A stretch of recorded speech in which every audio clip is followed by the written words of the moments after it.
बच्चों जय हिंद। बच्चों आज हम चर्चा करेंगे यहाँ पे जो पाठ 1 है प्रकाश का परावर्तन तथा अपवर्तन, इसके जो आंकिक प्रश्न हैं उन पर आज हम चर्चा करेंगे। तो ये जो पहला एक यहाँ पे क्वेश्चन नोट किया गया है कि एक अवतल दर्पण के सामने उससे 20 सेंटीमीटर की दूरी पर कोई वस्तु रखने पर उसका वास्तविक प्रतिबिंब दर्पण से 30 सेंटीमीटर की दूरी पर बनता है। दर्पण की फोकस दूरी ज्ञात कीजिए। तो यहाँ पे देखो हमें दो स्थितियाँ दी गई हैं।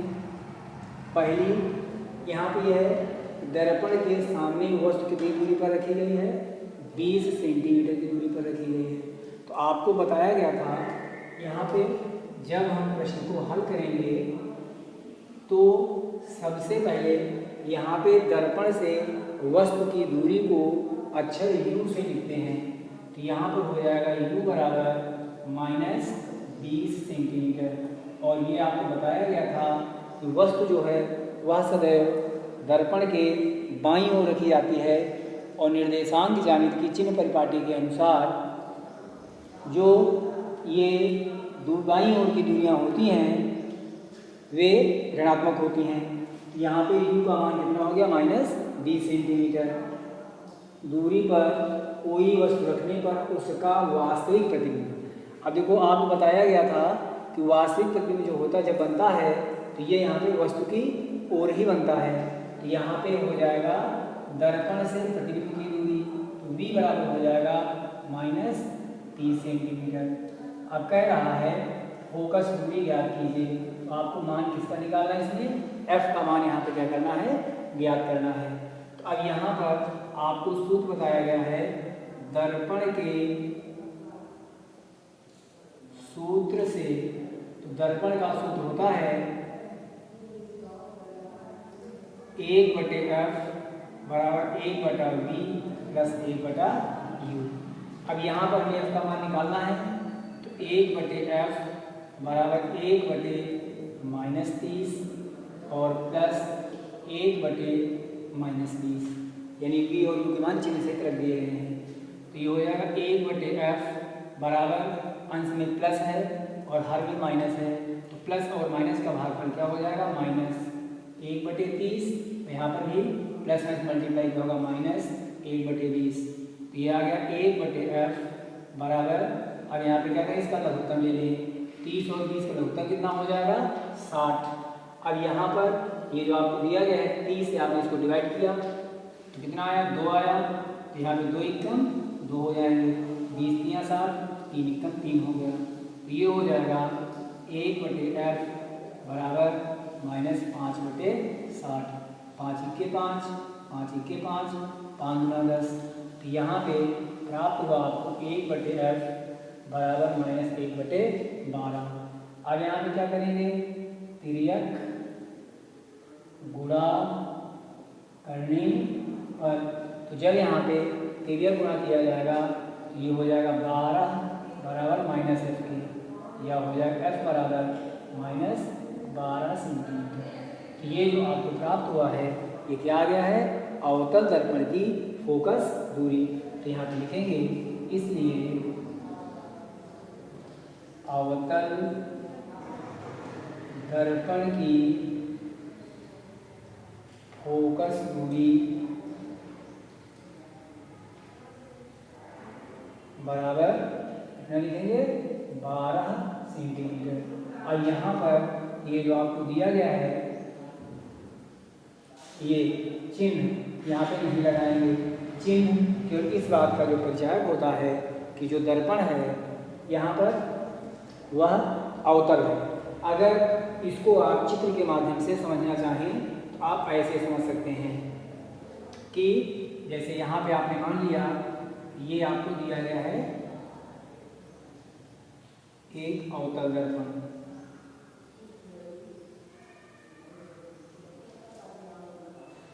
ये यहाँ पे ये हो गए द्वारक M1 और M2, ये हो गया इसका ध्रुव। इसके बाद यहाँ पे फोकस हो गया F,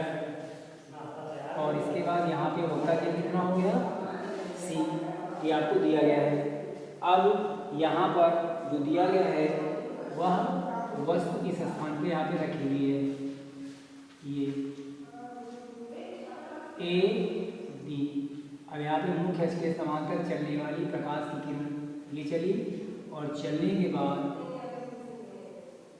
ये इस प्रकार से आपको प्राप्त हो गया, इसके फोकस से निकल जाएगी। दूसरी किरण ये यहाँ पे चली और ये जो दिया गया है इस प्रकार से आपको प्राप्त होगा। तो यहाँ पर जो वस्तु का प्रतिबिंब है इस स्थान पे आपको प्राप्त होगा और ये हो जाएगा ए डैश, ये हो जाएगा बी डैश। तो इसमें से ये पहले जो आपको दिया गया है दर्पण से वस्तु की दूरी, तो वस्तु की दूरी क्या है पी ए बराबर कितना हो गया -20 सेंटीमीटर। और यहाँ पर दर्पण से प्रतिबिंब की दूरी बराबर, दूरी जो दिया गया है वो क्या पी ए डैश बराबर कितना -20 सेंटीमीटर। और दर्पण की फोकस दूरी,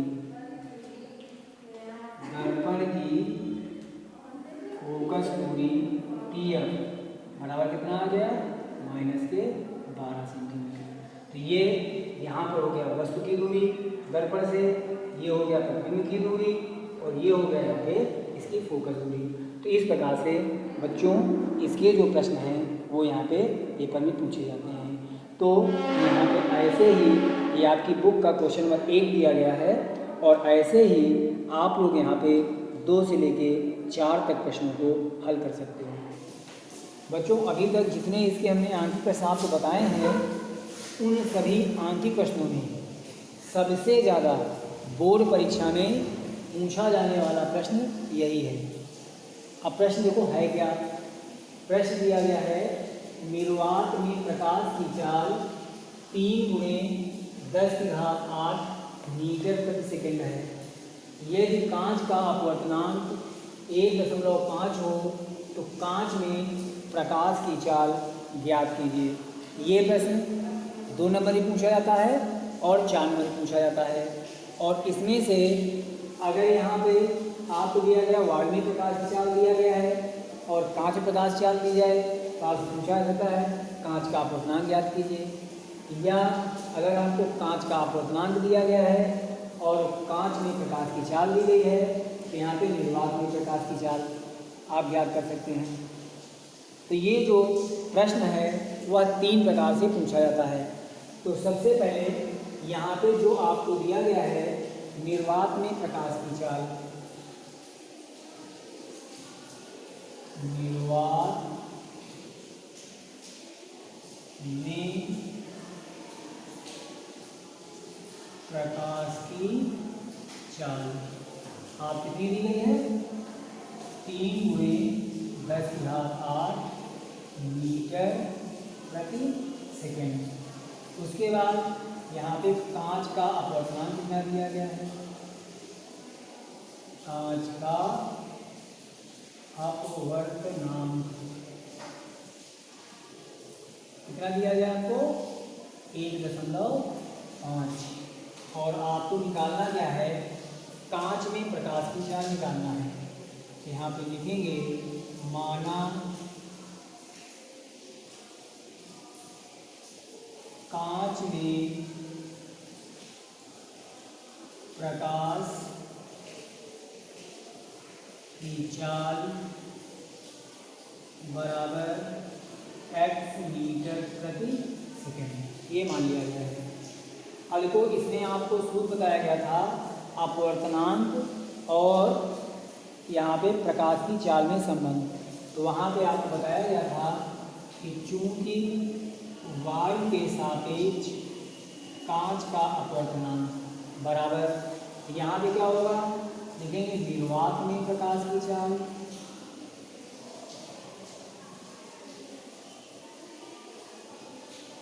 निर्वात में प्रकाश की चाल और बटे यहाँ पर क्या हो जाएगा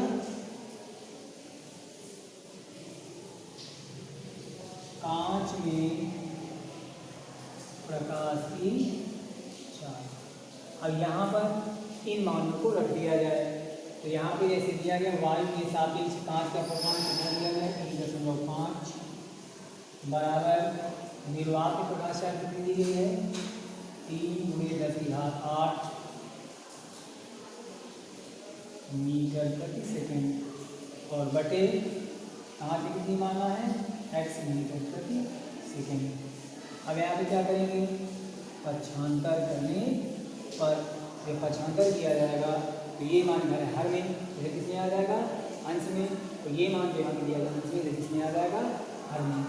यहाँ हो जाएगा x बराबर हो जाएगा 3 × 10⁸ और बटे हो जाएगा 1.5।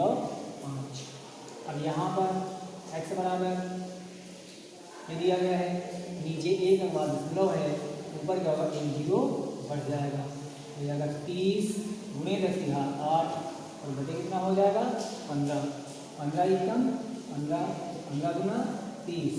यहाँ पे x बराबर प्राप्त हुआ 2 × 10⁸। इसलिए आप लिखेंगे क्या उत्तर आपको प्राप्त हुआ कांच में प्रकाश की चाल बराबर 2 × 10⁸ मीटर प्रति सेकंड। ये आपका इसमें से उत्तर हो गया। इस प्रश्न को अगर आप चाहें तो यहाँ पे दो कोई मान लेकर जैसे एक मान आपको ये दिया गया है एक मान ये दिया एक मान आपको ये प्राप्त हुआ, इनमें से कोई दो मान यहाँ पे आप मान के तीसरे मान को आप यहाँ पे निकालने की कोशिश कीजिए। और इस प्रकार से आज हम यहाँ पे पहला लेसन इसका समाप्त करते हैं और आगे अगला जो वीडियो होगा वो होगा रसायन विज्ञान से संबंधित, जिसमें सबसे पहले आपको यहाँ पे जो आने चाहिए वो जो तत्व होते हैं उनके प्रतीक क्या होते हैं और अगर यौगिक होते हैं उनके अनुसूत्र क्या होते हैं, इसकी चर्चा हम अगले वीडियो में करेंगे। वह है एक प्रश्न हमने लिया था इसके पहले अवतल दर्पण से संबंधित और अब की हमने दूसरा प्रश्न लिया है वो है उत्तल दर्पण से संबंधित।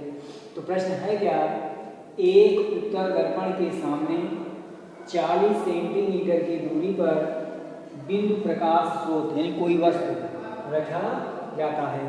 यहाँ पे क्या रखी गई है 40 दूरी पर एक वस्तु रखी गई है। दर्पण की फोकस दूरी 40 सेंटीमीटर है। प्रतिबिंब की स्थिति ज्ञात कीजिए। तो देखो बच्चों, हमने आपको बताया था कि जो दर्पण से वस्तु की दूरी होती है उसे u से लिखते हैं। तो यहाँ पर आपको u का मान कितना दिया गया 40 सेंटीमीटर और बताया गया था कि वस्तु जो है सदैव बाईं ओर रखी जाती है, इसलिए यहाँ पर u का मान क्या होगा -40 सेंटीमीटर हो जाएगा। और इसके बाद इसमें से दिया गया है दर्पण की फोकस दूरी कितनी दी गई 40 सेंटीमीटर है। तो ये हो गया फोकस दूरी को f से लिखते हैं। f का मान कितना हो गया 40 सेंटीमीटर और ये जो f का मान आपको दिया गया है, दर्पण यहाँ पे आपको उत्तर दिया है, इसलिए इसकी फोकस दूरी क्या होगी धनात्मक होगी। f बराबर कितना हो जाएगा 40 सेंटीमीटर। यहाँ पे f का मान भी हो गया और कह रहा है प्रतिबिंब की स्थिति याद कीजिए। तो आप इसमें क्या करना है v का मान इसमें से निकालना है। तो जब यहाँ पर हल करेंगे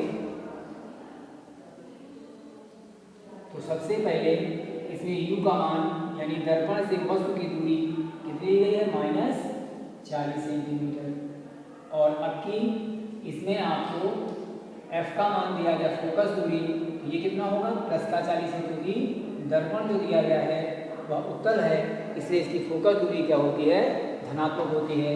और यहाँ पे अभी आपको मान किसका निकालना है v का मान निकालना है। आप सूत्र यहाँ पे किसका लगाएंगे दर्पण का। तो दर्पण के सूत्र से तो दर्पण का सूत्र क्या होता है 1/f बराबर 1/v प्लस 1/u। अब चिन्हों से इनके यहाँ पे मान रख दीजिए तो हो जाएगा 1/40 बराबर 1/v और प्लस यहाँ हो जाएगा 1/-40। तो ये हो जाएगा 1/40 बराबर 1/v माइनस 1/40। अब यहाँ पर क्या करें, पक्षांतर करने पर, तो जब पक्षांतर करेंगे तो 1/40 माइनस में है तो किसमें आ जाएगा, प्लस में आ जाएगा। हो जाएगा 1/40 प्लस 1/40 बराबर 1/20। अब यहाँ पर इसका लघुत्तम लेंगे तो आ जाएगा 40, ऊपर होगा 1 + 1 बराबर 1/20। और यह लिख सकते हैं 1/20 बराबर 2/40। 2 एकम 2, 2 दूना 4, 2 शून्य 0। यहाँ पे आपको प्राप्त हुआ 1/20 बराबर 1/20। और यह लिख सकते हैं v बराबर कितना प्राप्त हो गया, 20 सेंटीमीटर। तो यहाँ पर हो जाएगा दर्पण से प्रतिबिंब की दूरी कितनी आ गई, 20 सेंटीमीटर। और यहाँ पर चिन्ह जो आपको प्राप्त हुआ है वो धनात्मक प्राप्त हुआ है, इसलिए आप यहाँ पे कहेंगे कि ये जो यहाँ पे प्रतिबिंब बनेगा वो क्या होगा, वस्तु के किधर बनेगा, दूसरी ओर बनेगा, दर्पण के पीछे 20 सेंटीमीटर की दूरी पर। तो यहाँ पे लिखेंगे अतः वस्तु का प्रतिबिंब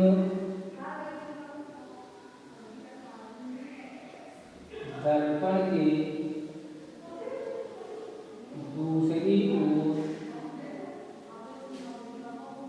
20 सेंटीमीटर की दूरी पर बनेगा। ये इसका हो गया उत्तर, 20 सेंटीमीटर। अब यहाँ देखो, इसमें से एक पार्ट आपको और लगाना है, वो क्या कहा गया, आरेख भी खींचिए। बेटा ये जो प्रश्न है वह बोर्ड परीक्षा में ऐसे प्रश्न 4 अंक में पूछे जाते हैं। तो इसके लिए क्या करना होगा, आपको सबसे पहले एक उत्तल दर्पण बनाना होगा।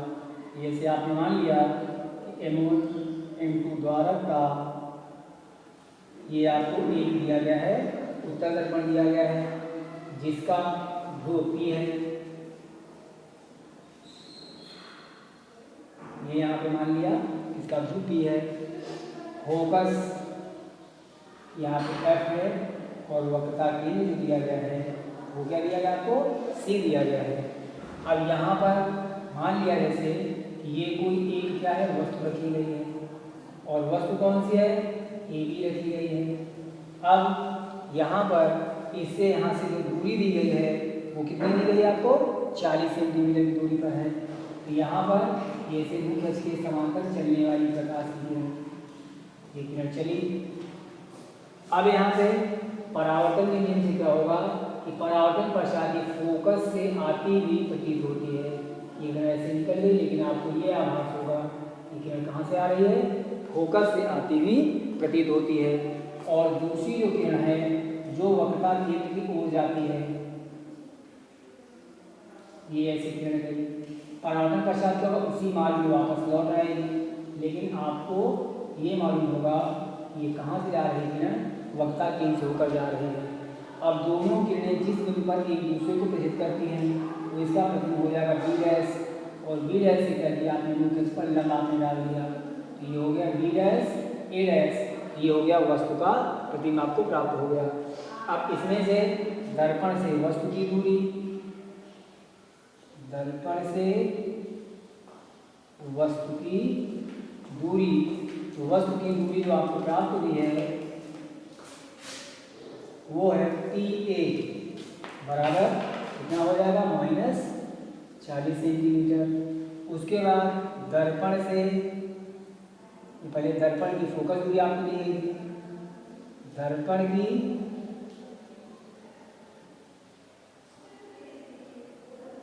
फोकस दूरी PF, तो बराबर कितना हो जाएगा, यहाँ पे आपको दिया गया है 40 सेंटीमीटर।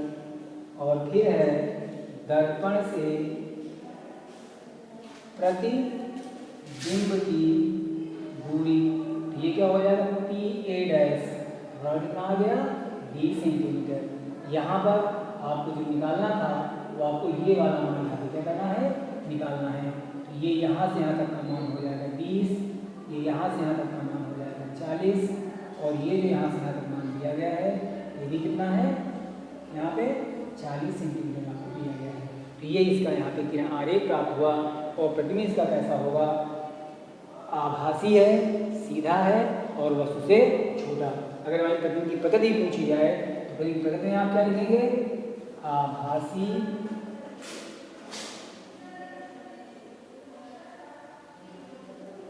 सीधा व वस्तु से छोटा। ये आपको प्रतिबिंब क्या प्राप्त हो गई, प्रकृति प्राप्त हो गई इस प्रकार से। और यहाँ पर जब आप यहाँ पर किरण आरेख खींचेंगे तो इसमें से आप लोग पेंसिल का प्रयोग कीजिएगा। धन्यवाद।